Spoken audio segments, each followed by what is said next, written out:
Who am I? An evil spirit, a monster, or a werewolf? I am a symbol of insatiable winter. My name translates to the evil that devours people.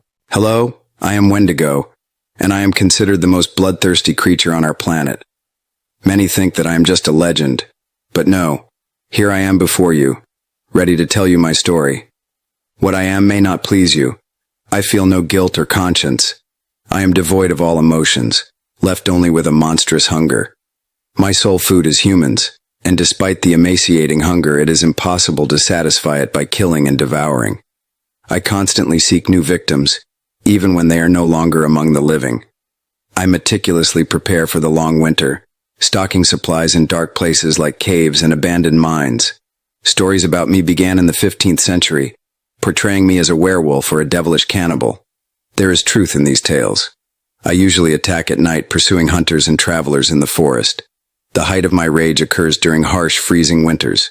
I am gigantic, about 30 meters tall, and I retain the ability to take a human form to lure my victims into traps and hide from human eyes waiting for them.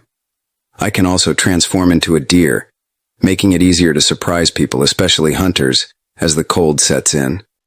During these transformations, my features change. I have burning red eyes, long yellowed fangs, and a very long tongue. My body is covered in dense fur, and I have a massive beastly head. Some say I have the head of a deer, while others say it's a wolf's head. But most often I appear as you see me now.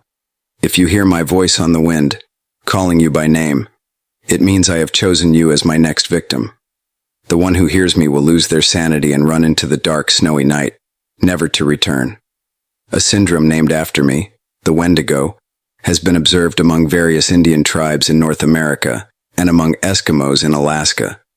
They tell that I am not just a cannibal, but the embodiment of the hunger that, with one touch or presence, can turn entire tribes of people into a horde of cannibals devouring each other. They are right. I am capable of such. My spirit inhabits people who once resorted to cannibalism, hence the strong connection with Indian tribes that faced hunger. You can still encounter me today.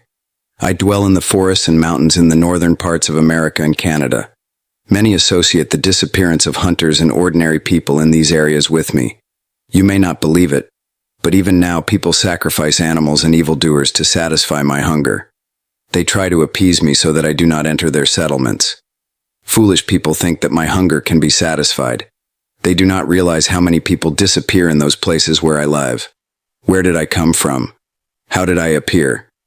I have thought about it a lot. There is an opinion that hundreds of years ago, I made a self-sacrifice when enemies pursued my native tribe, and our kind faced deadly danger. I, as a last resort, voluntarily agreed to a terrible sacrifice. I gave my soul to the forest spirits, and I was transformed into a terrifying monster.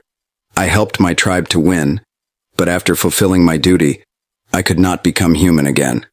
My sacrifice was accepted, and I forever went into the forest, where I finally transformed into what you see before you. Some want to become like me. Such people are rare, but they exist. After a week of hunger, people come to me in the forest. I easily find a volunteer with unbearable hunger. I transform them into a Wendigo, making them eat a part of their own body. After that, their body is covered in hair, horns, and claws grow back. Their eyes learn to see in the dark. A love for the cold awakens, and the feeling of hunger never disappears again. I have often been hunted, and they know that when I, the Wendigo, appear in their area, I pose an incredible threat.